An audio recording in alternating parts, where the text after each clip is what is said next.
আমরা দেশের তো ওই কর্মী যেরকম নেতা ওইরকম দেখুন না যেরকম ঘটনা ওইরকম।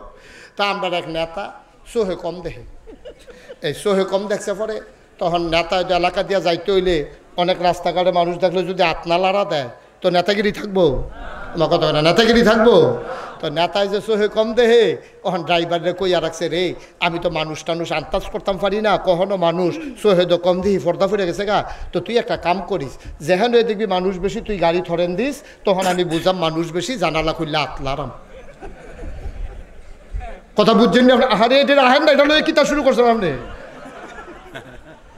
এটা একটা টিস্যু বাস করতেছে আধা ঘন্টা লাগাইয়া, আপনি এটা দেওয়া হইব যাইতে সময় লইয়া যায়। মার হাবা কয় না, জোরে কয় না মার হাবা। তো নেতা কি দেখছে কইছে যে কথা মনে আছে নিও, তারপরে সোহে কি বালা দেহে না কম দেহে? তো কিতা কইছে, কয় যে যদি দেহ যে কাশিমপুর বাজার দিয়া যাইতে আসি, যদি দেহ দুপুরবেলা সকলে দোকান বন্ধ করে গেছে, কোনো লোক নাই, হরেন টরেন দেওয়ার দরকার নাই। আর যখন তুই হরেন দিবি আমি বুঝাম যে অনেক লোক রাস্তার কান্দাত খেয়ে রয়েছে, আমি মাথা বার করে না আতলারাম, কথা কইলাম এটা রইল কয় হ। তো কাশেমপুর আইলে হরেন দেয়, তো মানুষ যখন রাস্তার কান্দাত খেয়ে রই থাকে, তারপরে আতলারে কয় দেখছো আমরা নেতা কেমনি আতলারে, আমরা দেখিয়া এবারে তো টান দিয়ে গেলে অফার তো, কিন্তু দেখছো তুই কি মায়া আমরার লাগিয়া আতলারে। তো তারাও আবার আতলারে এই চলতে আছে, করি বাড়ি গেছে পরে এমনি আতলারছে, ম্যাডাঙ্গর গেছে পরে এমনি আতলারছে, আবার হেগুল দিয়া মালাই বাঙ্গরা গেলে তো আতলার তেলার তার ব্যথা করে যে কোনো কোথাও বাজার তো লম্বা আরও জ্যাম ফোরে, এমনি যখন তাই খালি হরেন শুনলে আবার আতলারে এবার ওকে ভালো জায়গাত গিয়ে এমন এক জায়গাত গেছে হেতে খালি ড্রাইভারে খালি এহাইয়া হরেন দেয়, হ্যাঁ বড় এমনি হাইয়া আতলারতে আছে।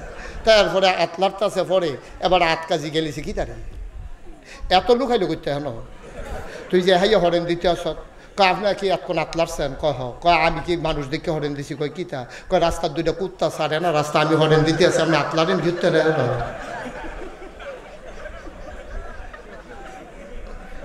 নাউজুবিল্লাহ জোরে কখন আসিল না, আরো জোরে কখন আসিল না নাউজুবিল্লাহ। ভাই সাহেব আমরা কি মানুষ রয়েছি নি বেড়া? হিয়াল কুত্তার চাইতে আমরা নিকৃষ্ট হয়ে গেছি, ঠিক কিনা? কাও কোনো আনন্দ, কোনো পরহেজগারি নাই, আল্লাহর ভয় কলজার ভিতরে নাই, মনটা যা ধরে মুসলমান আজকে তাই শুরু করে দিছে। মনে হয় যেন কি একটা কারবার, মরণ যে লাগবো এটা আমরা তারা ভুললেই গেছি, ভুললেই গেছি। মরণের চিন্তা আমাদের নাই, যেমনে ফারো লুটটা ফুটটা খাও। এই লাইন ঠেলতে ঠেলতে আরেকবার খাতো যে গীতে আছে, হ্যাঁ বড় ডাক দিয়া কইছে কি তো তুমি কয় আতাইছো আপনার ভিতরে? আমি এটা আমরা তুই আইবি। হ্যাঁ আরো দমক দেয়, 6 ফুট লইয়া কামাইল লাগাছে ডাইল লইয়া তারে দৌড়ান দেয়, করে না কিটা? কয়দিনের দুনিয়া ভাই, থাকবেন আপনি এই দুনিয়ায়? আপনি থাকবেন কি রঙের ঘোড়া দৌড়াইতে আছেন আপনি? তামাশা। একদিন আমিও থাকবো না, আপনিও থাকবেন না, চেয়ারম্যান তো থাকবে না, মন্ত্রী এমপি আমরা কেউ থাকবো না। যদি এই দুনিয়ার ভিতরে আমার এই ফুলের মালা দিছে, এই ফুলের মালার কি দাম? আমি যদি কবরে গিয়া দেখি জুতার মালা, কি দাম বলেন? কোনো দাম আছে? দুনিয়ায় এই ফুলের মালার কোনো দাম নাই। কবরে গিয়া যদি দেখেন জুতার মালা, দাম হইল এটা। দুনিয়ায় যদি মানুষ আপনার টিটকারি বস্কারা মারে তাতেও কিছু আসে যায় না, আপনার সম্মান হলো সেই জায়গায়। আপনি কবরে গিয়ে যদি দেখেন ফেরেশতারা আপনার জন্য ফুলের মালা নিয়ে দাঁড়িয়ে আছে, আহলান সাহলান মারহাবা, মোস্ট ওয়েলকাম, আমাদের ভুবনে আপনাকে স্বাগতম। সুবহানাল্লাহ বলবেন? তাইলে না জীবন সার্থক, নইলে এই জীবনের কি দাম দাঁড়া? কি দাম এই জীবনের? আমাদের কোনো দাম নেই। আজকে আমরা ওই যে কইছিলাম, আপনারা হয়তো মনে কষ্ট পাইছেন যে আমরা শিয়াল কুকুরের মতো হয়ে গেছি, মনে কষ্ট নিয়েন না। আমি ওকে পরীক্ষা কইরে এই কথাটা কইতে আসি। আপনি কালকে সকালবেলা 3টা গুস্তের টুকরা লইবেন, 3টা গুস্তের টুকরা লইয়া আপনি কি করবেন, ওই রাস্তার কুত্তা একটা রাখ দিয়ে আনবেন, আইনা সেরে 3টা গুস্তের টুকরা ইটা দিয়া কুত্তাটার সামনে হালাইবেন। আপনি চাইয়েন কিতা করে, কিতা করবে আমি আগে কইয়া দেই, এরপরে মিলাইয়েন, আমারটা মিলে নি। কাল খেয়ে চাইয়েন, দেরি করার দরকার নাই। 3টা গুস্তের টুকরা লইয়া অথবা 3টা আড্ডি লইয়া আপনি এটা দিয়ে একটা কুত্তার সামনে হালান, দেখবেন কুত্তাটায় একটা গুস্তের টুকরা খাইতে আছে, আরেকটা গুস্তের টুকরারে ফাড়া দিয়া ধরে রাখছে, আরেকটার ফাইল চাইয়া রইছে। ঠিক কিনা কও? একটারে দেখবেন সাবাইতে আছে, আরেকটারে ফাড়া দিয়ে ধরে রাখছে, সেইটাও খাইব। ওই 3 নাম্বারটা নিয়ে কেউ মুহ দিয়া লায়, তো এই দিয়ে হালাই দিয়ে সেইটারে দৌড়ান দিয়া দেয়। কেউ কুত্তা আইতে লইলে এটারে দৌড়া, ঠিক কিনা কও? এটা কাক আইতে লইলে সেইটারে বাড়ি দৌড়ান দিয়া ধরে। আমরা এখন কুকুরের সাথে খারাপ হয়ে গেছি, একটা খাইতে আসি, আরেকটারে ধরে রাখছি, আরেকটার ফল চাইয়া রইছি। ঠিক কিনা কও? আমরা আজকে মানুষ নাই, আমরা গজব হয়ে গেছে আমাদের। মুসলমান মন দিয়ে শুরু। আবার আল্লাহ তাবারক তাআলা বান্দাদেরকে, দুনিয়ার মানুষকে জানিয়ে দিলেন আমি আল্লাহ কি জিনিস, বুঝে নাও। সবাই চলেন মহব্বতের সাথে পড়ি, আউযু বিল্লাহি মিনাশ শাইতানির রাজিম, বিসমিল্লাহির রাহমানির রাহিম, কুল হুয়াল্লাহু আহাদ আল্লাহুস সামাদ লাম ইয়ালিদ ওয়া লাম ইউলাদ ওয়া লাম ইয়াকুল লাহু কুফুয়ান আহাদ। মুসলমান, এই সূরার বড় দাম, এই 4টা লাইনের বড় দাম রে। নবী যখন মক্কা ছেড়ে মদিনায় হিজরত করলেন, তিনি মক্কার যখন আর থাকতে পারলেন না, মন দিয়ে শুনো রে ভাই, নবীর জন্ম হইল মক্কায়, শৈশব হইল মক্কায়, তারুণ্য কাটল মক্কায়, যৌবন গেল মক্কায়, নবীজির পৌরত্ব গেল মক্কায়। মুসলমান, নবীর নিজের বাড়ি মক্কায়, নিজের শ্বশুর বাড়ি মক্কায়, মেয়ে বিয়ে দিলেন মক্কায়, ব্যবসা করলেন মক্কায়, লেনদেন করলে মক্কায়, নবী থাকতে পারলেন না মক্কায়, নবী চলে যাওয়া লাগলো মদিনায়। ওই কাফেরদের যন্ত্রণায় তিনি আর মক্কায় থাকতে পারেন নাই। মুসলমান, মন দিয়ে শোনো, কাফেররা তৎকালীন সংসদ নাম হইল দারুন নাদওয়া। সেই মিটিং ঘরে বইয়া তারা মিটিং করতে আসে, মুহাম্মদের কল্লা জেনে দিতে পারবা, তারা লাল উট উপহার দেওয়া হবে। বলেন নাউজুবিল্লাহ। এই ঘোষণা যখন দেওয়া হলো, আল্লাহ জানে নাকি জানে না? আল্লাহ জানে নাকি জানে না? আল্লাহ জিবরাইলকে ডাক দেয়া কয়, জিবরাইল তাড়াতাড়ি যাও, আমার নবীর কুদুর কানে কানে কইয়া দাও, এই মক্কায় আর থাকা যাবে না, তাড়াতাড়ি যেন মদিনার দিকে রওনা করে। আল্লাহর নবী ঘুম থেকে উঠলেন, জিবরাইল ডাকে সাড়া দিয়া তিনি মক্কার রাস্তা দিয়ে হাঁটতেছেন, টপ টপ করে গাল বেয়ে বেয়ে নবীর পানি পড়ে। আহারে মক্কা, এই মক্কা আমার মক্কা, এই মক্কায় আমার কাবা, এই মক্কায় আমার পূর্বপুরুষ, এই মক্কায় আমার সব, আমি নাকি মক্কায় থাকতে পারবো না। নবীর গাল বেয়ে বেয়ে টপ টপ করে পানি পড়ে। নবী বাতাসের লগে কথা কয়, মক্কার মাটির লগে কথা কয়। হাঁটতে হাঁটতে আল্লাহ নবী চলে গেলেন কাবার কেনারে। বলো সুবহানাল্লাহ। কাবা ঘরের কাছে গিয়া নবীজি কথা কয়, কাবা, ও কাবা, আমি তো তোর ছায়ায় কত ঘুমাইছি, তোর ভিতরে কত নামাজ পড়ছি, তোর সামনে রেখা নামাজ পড়ছি, তোর ভিতরে হেলান দিয়া বিশ্রাম নিছি। কাবা রে, ও কাবা, তোর সাথে আমার অন্তর লাগানো। আজকে তোর যিনি মালিক, আমারও তো মালিক তিনি আল্লাহ, তিনি হুকুম করছে আমি বিলে যাওন গা লাগবো। কাবা, তুই আবার বিদায় দে। সুবহানাল্লাহ বলবেন না? হাজী সাহেবেরা যখন হজে যায়, আসার সময় যেন হাউমাউ করে কান্দে। বিদায়ী তাওয়াফ যখন করে রে, আমি অনেক মানুষ দেখেছি বেহুশের মতো হয়ে যায়, কানতে কানতে মানুষটাও স্থির হয়ে যায়। আল্লাহর নবী কাবার কাছে গিয়া কথা কয়, কাবার, ও কাবা, কাবা, কাবা রে, আমারে বিদায় দিয়ে দে। তোর সন্তানেরা আমারে থাকতে দিল না, তোর যারা প্রতিবেশী তারা আমারে হত্যা করে ফেলতে চায়। তোর যিনি রব, আমারও যিনি রব, তিনি হুকুম করেছেন চলে যাওয়ার জন্যে। আল্লাহর নবী কাবার দেয়ালে হাত দিয়া কান্দে, টপ টপ করে পানি পড়ে, মনটা হঠাৎ করে উতাল হয়ে গেল। নবীর মন চাইল যাওয়ার আগে কাবার ভিতরে যদি 2টা রাকাত নামাজ পড়ে যেতে পারতাম, চলেই তো যাব, যাওয়ার আগে যদি 2টা রাকাত নামাজ পড়ে যেতে পারতাম। এই চিন্তা করে তিনি গেলেন কাবার দরজায়, তাকাইয়া দেখে বড় একটা তালা কাবার ভিতরে ঝুলতেছে। বলেন সুবহানাল্লাহ। কাবা ঘরের ভিতরে একটা তালা ঝুলতে আছে। নবীজি জানে এই চাবি কার, তালার চাবি কার কাছে, এটা নবী সুবহানাল্লাহ কইতেন না? পাশেই ছিল ঘর, তার নাম ছিল উসমান। কি নাম? উসমান। ওনার ঘরটার সামনে গিয়া নবীজি দাঁড়াইয়া ডাক দিছে, ভাই উসমান, ও ভাই একটু দরজাটা খুলেন। কয়, কে ডাকে? আমি মুহাম্মদ সাল্লাল্লাহু। একটু দরজাটা খুলেন। নবীজির এই ডাক শুনে দরজা খুলছে। আরে তুমি এখনো মক্কায় আসো? তুমি শুনো নাই মক্কার সাহেব সর্দার মুরব্বীরা সিদ্ধান্ত নিছে তোমার কল্লা যে নিতে পারবে তারে লাল উট উপহার দেওয়া হবে, তুমি এখনো বসে রয়েছো এখানে, তাড়াতাড়ি পালাও।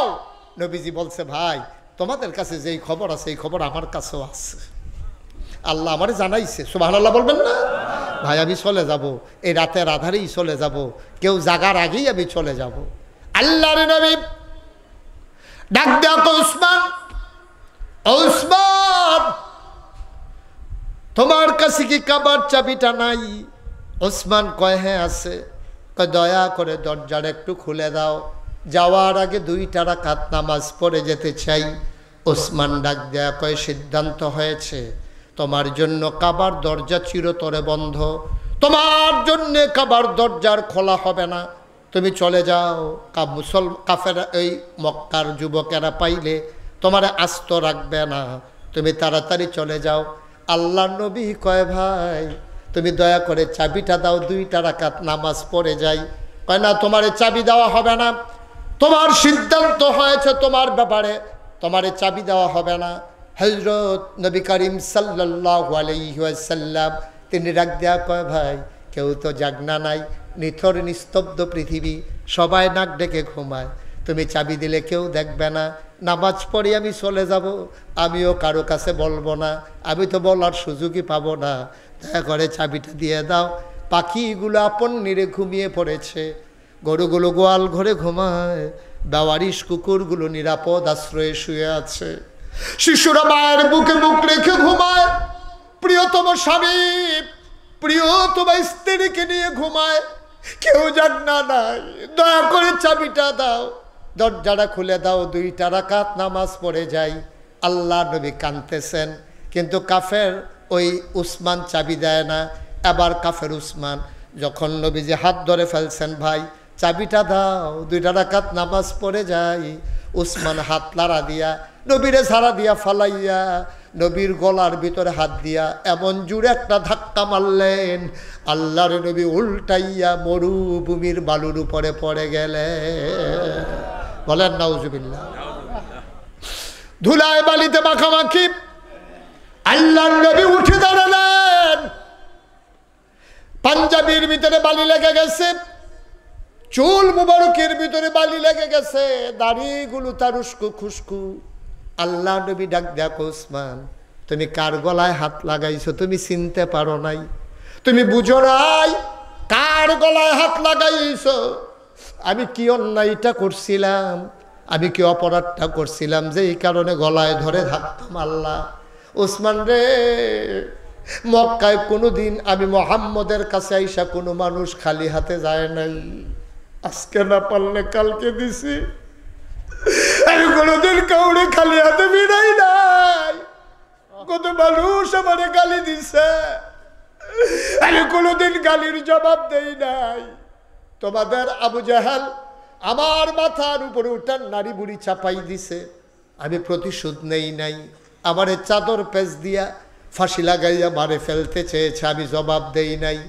রাস্তার ভিতরে কাটা বিছাইয়া আমার নিজের চাচি কত কষ্ট দিছে, আমি কিচ্ছু বলি নাই। আমার চাচা আবু লাহাব পাথর দিয়ে আমার দিকে ঢিল মারছে, গালি দিছি, ইয়া মুহাম্মদ তাব্বালাক, ও মুহাম্মদ তোমার ধ্বংস। ও ওসমান, কোনোদিন কোনো প্রতিবাদ করি নাই, আজকেও কোনো প্রতিবাদ করব না। আমার অন্যায়টা কি ছিল? কেন তুমি আমার গলায় ধরে ধাক্কা মারলা? তুমি চিনো নাই আমি মুহাম্মদ কি জিনিস, তুমি এখনো চিনো নাই, ঠিক কিনা? তুমি বুঝুই নাই আমি কে, কার গলায় তুমি হাত লাগাইছো? ভাই আমি ইচ্ছে করলে প্রতিশোধ নেওয়া একটা সেকেন্ডের ব্যাপার, একটা সেকেন্ডের ব্যাপার। কিতাবে আসছে, দুনিয়ায় যে একটা যুবক, খুব খেয়াল করেন, দুনিয়ার একটা যুবক যখন জান্নাতে যাবে তখন সে 70 গুণ ক্ষমতা বেশি পাবে, অর্থাৎ একজন যুবকের ক্ষমতা হবে 70 জন যুবকের সমান। আর নবীজিরে আল্লাহ দুনিয়াতে জান্নাতি 70 জন যুবকের ক্ষমতা দুনিয়াতে আল্লাহ নবীরে আল্লাহ দিছে। সুবহানাল্লাহ বলবেন। আল্লাহর নবী তার আঙ্গুলটা দিয়া উসমানের মাথার উপরে যদি চাপা দিতেন, আস্তে করে উসমান ওই টিউবওয়েলের পাইপের মতো মরুভূমির ভিতরে ঢুকে যেত। নবী জয়, আমি প্রতিশোধ নেওয়ার নবী না, আমি প্রতিশোধ নেব না, আমি প্রতিশোধ নেওয়ার মানুষ না। গলায় ধরে আমারে ধাক্কা মারতে পারলা, এত বড় সাহস তোমার, কার গলায় ধরে ধাক্কা মারলা? আমার অপরাধটা কি ছিল? আল্লাহর নবী কানতে কানতে রওনা দিলেন মদিনার দিকে। ডাক দেখো উসমান, শুনে রাখো, আমি প্রতিশোধ নেব না, তবে একটা কথা শুনে রাখো, আমি জনমের মতো মদিনায় যাইতেছি না, সামান্য কয়টা বছর অপেক্ষা করো, আমি আসতেছি, আবার আসব, সেই দিন আসবো বিজয়ীর বেশে।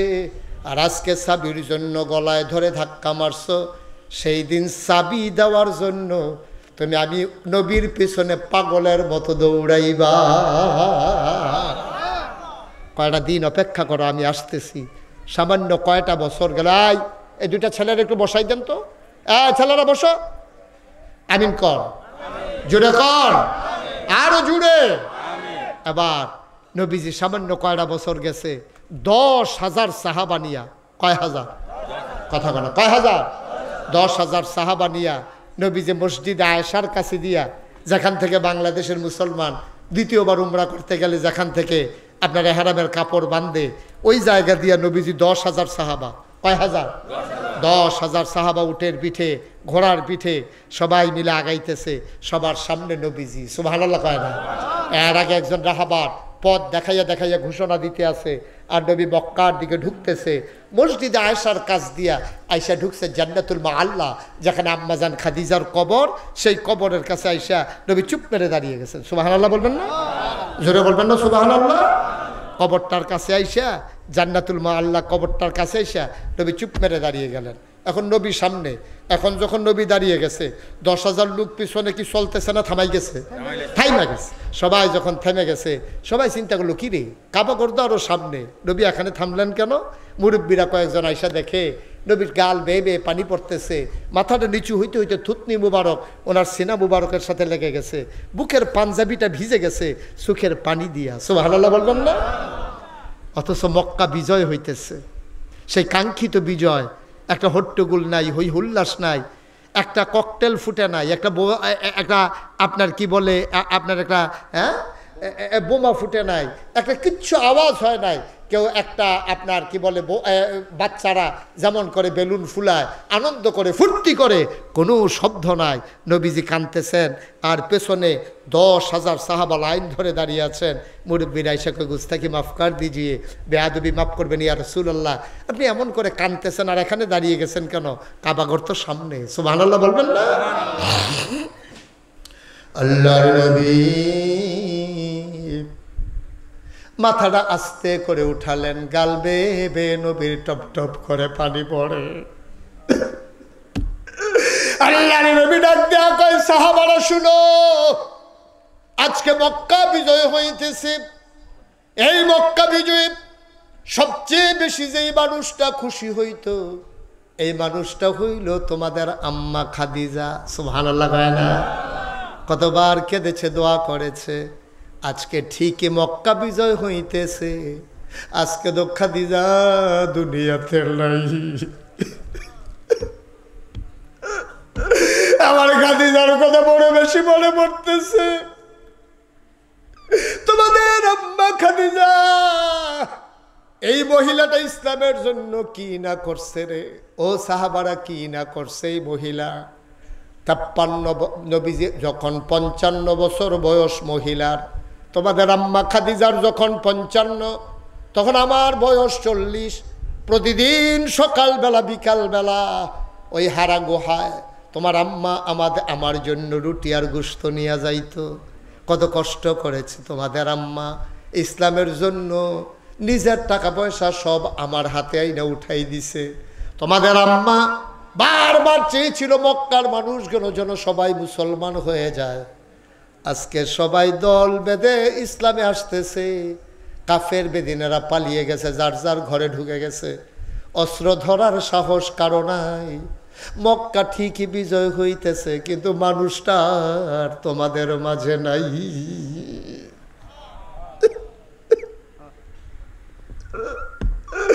মক্কাতে বিজয় হইতেছে, খাদিজা তো নাই। এই খাদিজার মতো কথা মনে করে চোখের পানি ছেড়ে দিয়ে কাঁদতেছি। সাহাবারা কয় ইয়া রাসূলুল্লাহ ইয়া হাবিবাল্লাহ, মানুষজন সব চুপ মেরে আছে, আপনি সামনে আগান। আল্লাহর নবী রুট ধরে ধরে একেবারে কাবার দরজার সামনে নিয়ে যাওয়া হলো। আল্লাহর নবীকে ধরে নামানো হলো। আল্লাহর নবী তাকাইয়া দেখে ওই যে চাবিওয়ালা, রাতের বেলা যে গলায় ধাক্কা মার, মনে আছে নাকি? ওই চাবিওয়ালা দুই হাতের মাঝে চাবি নিয়ে আস্তে করে মাথাটা নিচের দিকে দিয়ে দাঁড়িয়ে আছে, গাল বেয়ে বেয়ে পানি পড়তেছে। আল্লাহর নবী কয়, তুমি কি সেই চাবিওয়ালা না, ওই যে রাতের বেলা আমারে গলায় ধরে ধাক্কা মারছিলা?